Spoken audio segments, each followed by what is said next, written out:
Discovery and decision.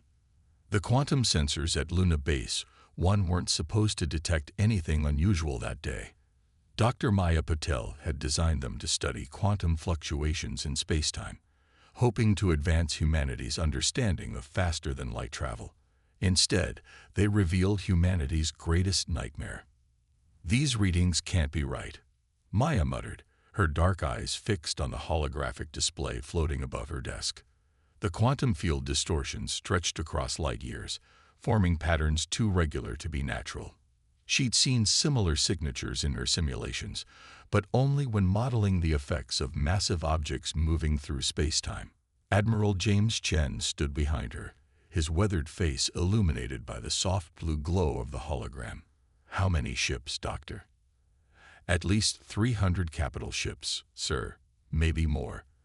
They're using some kind of quantum field manipulation to mask their approach, but they can't hide the ripples they're making in spacetime." Maya's fingers danced across the haptic interface, highlighting the telltale signatures of the approaching armada. "Based on their current trajectory and speed, they'll reach Earth in 6 months." The Admiral's jaw tightened. "Conventional defenses? Useless, sir. Their quantum field technology is centuries ahead of our best shields. They'll cut through our fleets like paper." Maya paused, then pulled up another file. "But I might have something else." The hologram shifted, displaying schematics for a vessel unlike anything humanity had built before. "I've been working on this concept since we first detected their quantum signatures. We can't match their technology, but we might be able to turn it against them." "Explain," Chen ordered, leaning closer to study the unusual design. "The Hurricane-class battleship. Instead of trying to resist the quantum fields they generate, it's designed to amplify and redirect them. Think of it like a martial art, using your opponent's strength against them." Maya highlighted the ship's core systems. "The quantum wave generator creates a resonance effect in their fields. The stronger their shields, the more power we can turn back on them." Admiral Chen studied the schematics in silence. Humanity had faced extinction-level threats before: the climate wars, the Gray Plague, the asteroid crisis of 2157. Each time, we'd survived through innovation and sheer determination. Now, facing an alien armada with technology far beyond our own, we needed another miracle. "How long to build a prototype?" Maya met his gaze. "With unlimited resources and the best minds on Earth, 4 months, maybe 5. But sir, we don't even know if it will work. The theories are sound, but we've never attempted quantum field manipulation on this scale." "We don't have a choice, Doctor." Chen straightened. "Decision made. I'll have the authorization within the hour. Choose your team. Whatever you need, you'll have it." As the Admiral turned to leave, Maya called after him. "Sir, there's something else you should know. If we're successful, if we can actually build this, it won't just be a defensive weapon. The quantum feedback effect, it could potentially tear their ships apart at the subatomic level." Chen paused at the door. "Good. Maybe that will make them think twice about threatening Earth." He looked back at the hologram of the approaching fleet. "We didn't ask for this war, Doctor. But by God, we're going to finish it." Within days, the quantum shipyards beneath the Pacific Ocean were activated.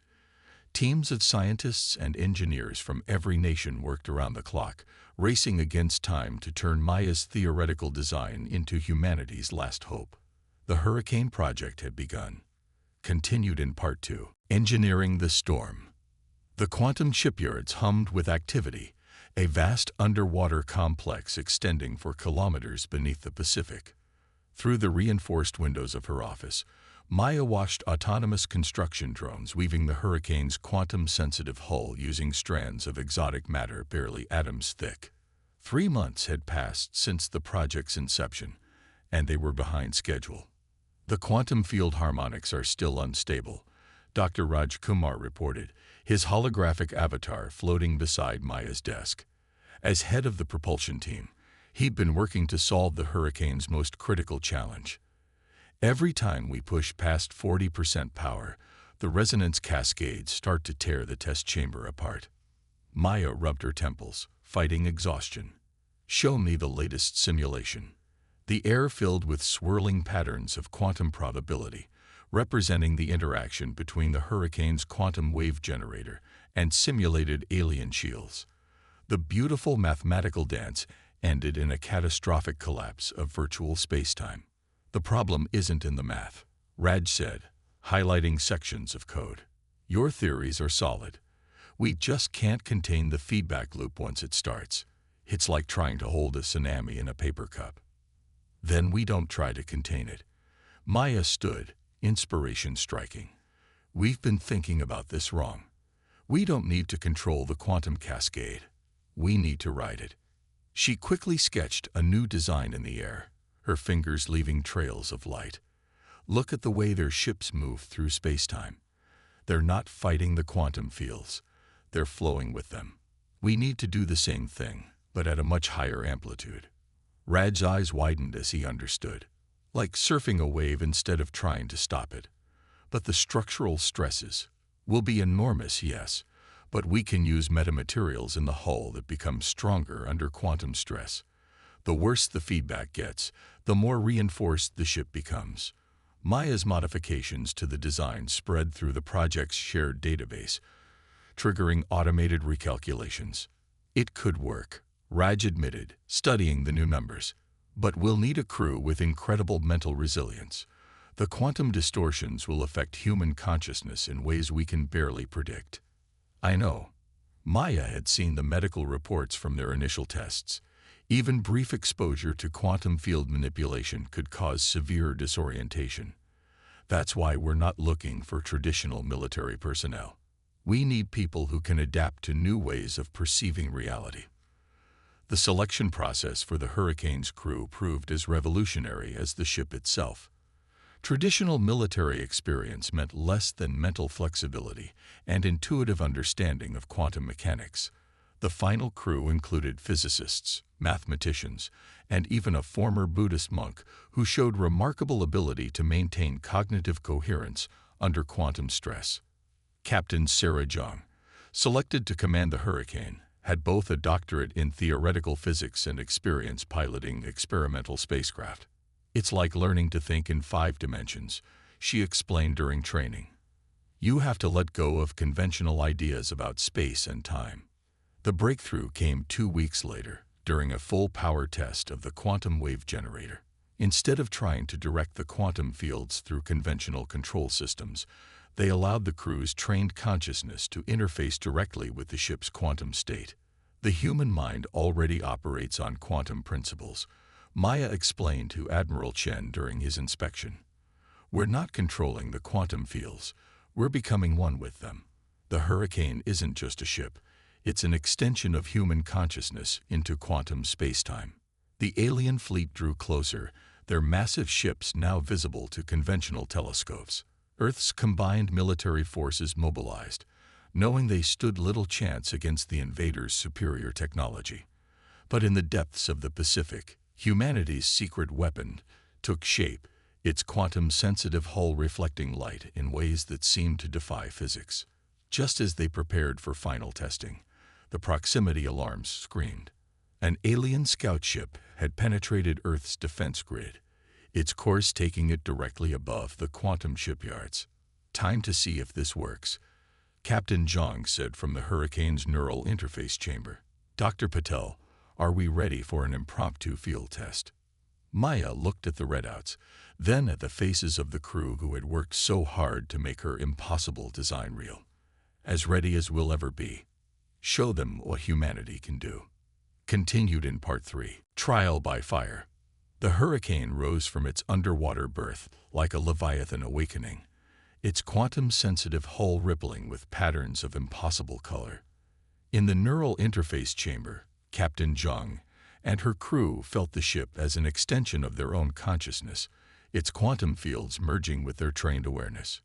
"Alien vessel maintaining course," Lieutenant Maria Santos reported from the sensor station. "They haven't detected us yet." The scout ship's quantum signatures pulsed above them, a predator unaware it had become prey. "Take us up slowly," John ordered, her mind melding with the hurricane's quantum systems. Let's test our stealth capabilities first. The battleship ascended through the ocean's depths, its revolutionary hull automatically adjusting to the quantum states around it.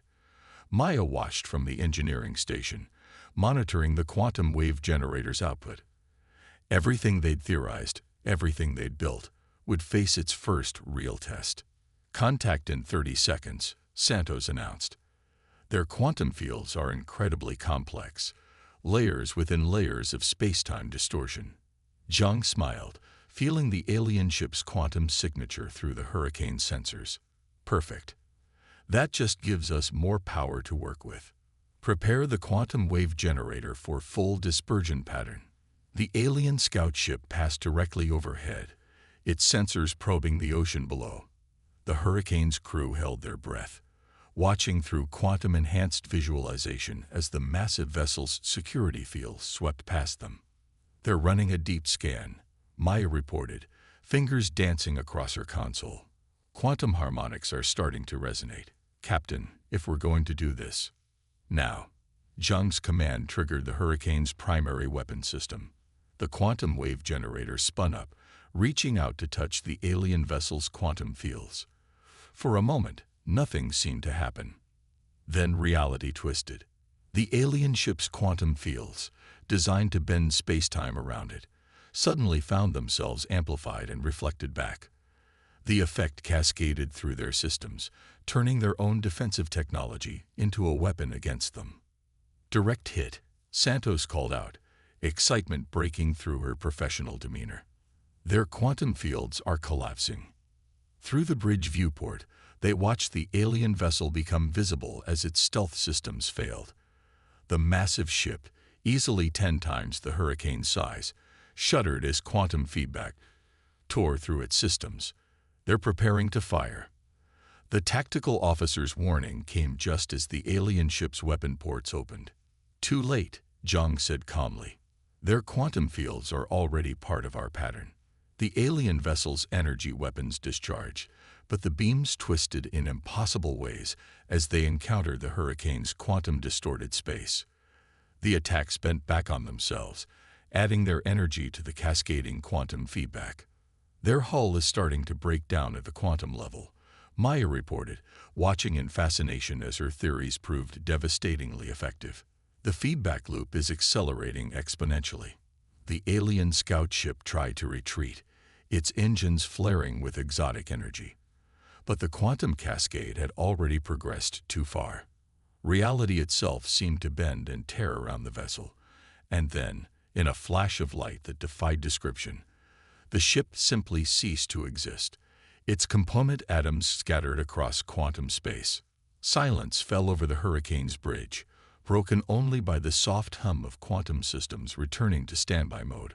They had just destroyed an alien vessel using its own quantum fields against it, validating every theory and design choice that had gone into the Hurricane project. Damage report? Zhang asked, though she could feel through the neural interface that their ship was unharmed. None, Captain. Maya's voice held a mix of relief and awe. The quantum feedback was contained entirely within their fields. Our systems performed exactly as designed. Better than designed, Zhang corrected, a fierce pride in her voice. Send word to command. The Hurricane is combat ready.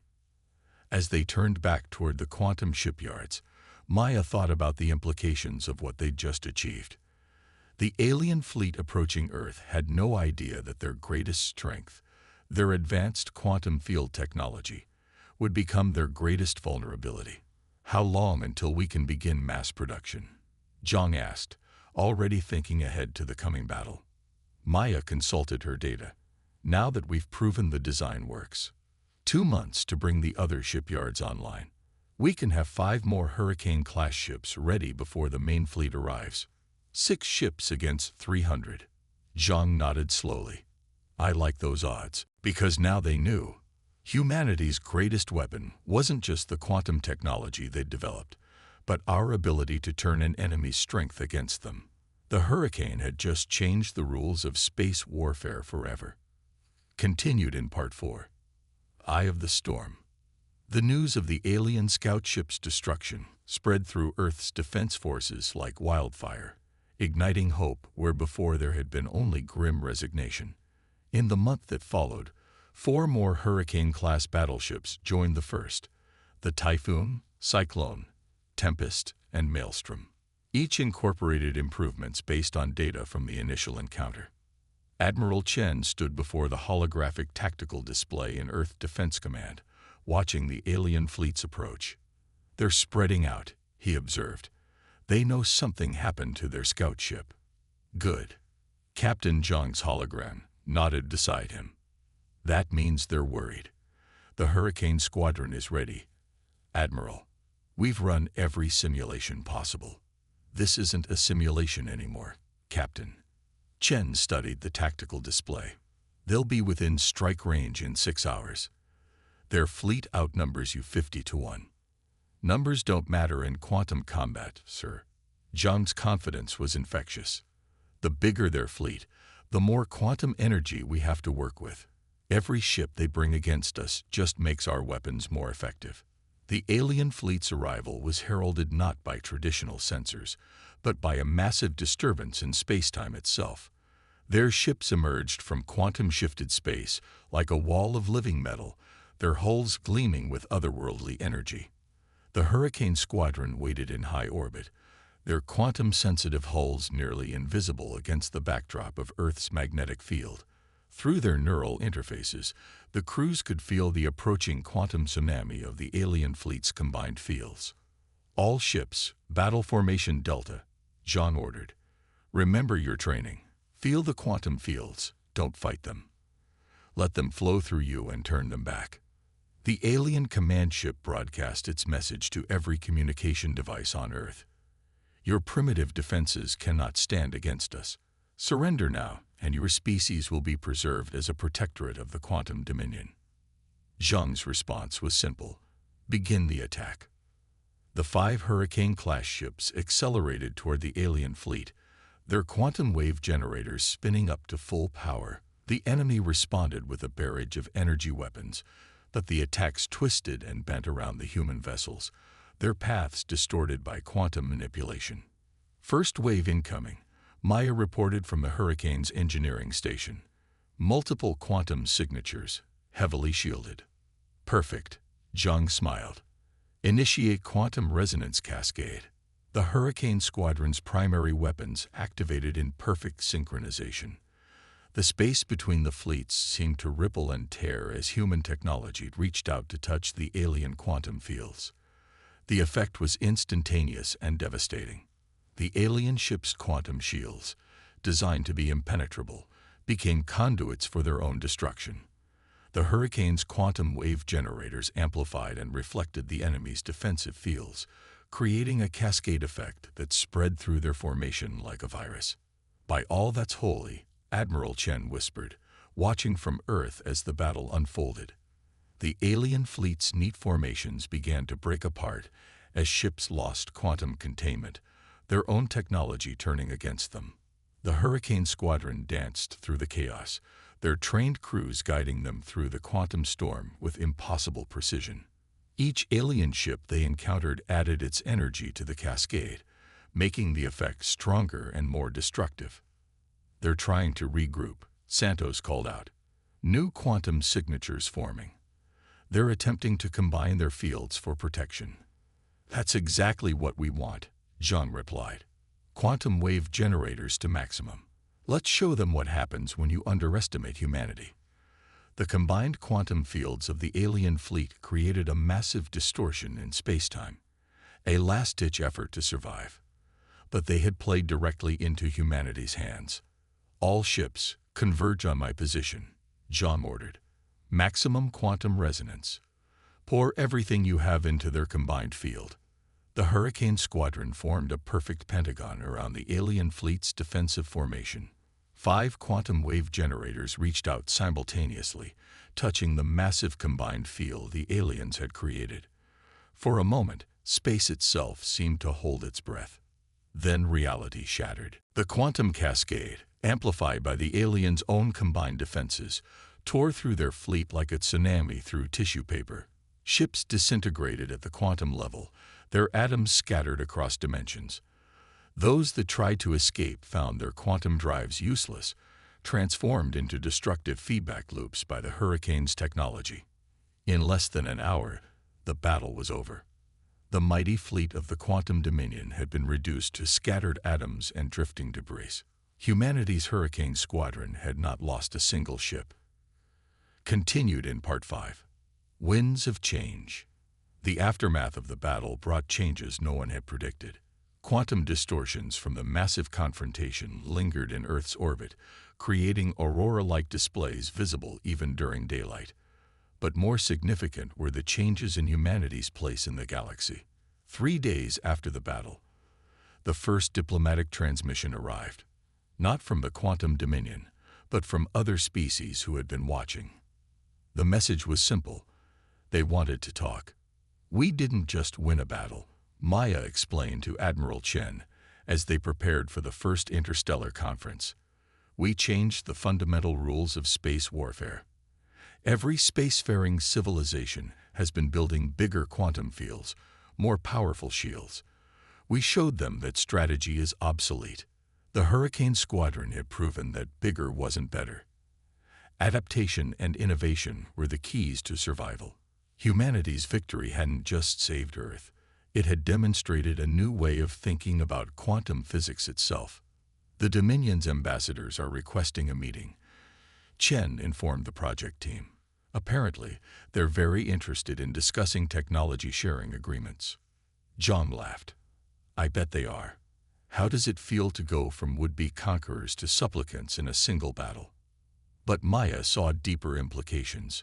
"We should talk to them," she said, "not because they deserve it, but because this is an opportunity. They understand quantum physics in ways we're just beginning to grasp.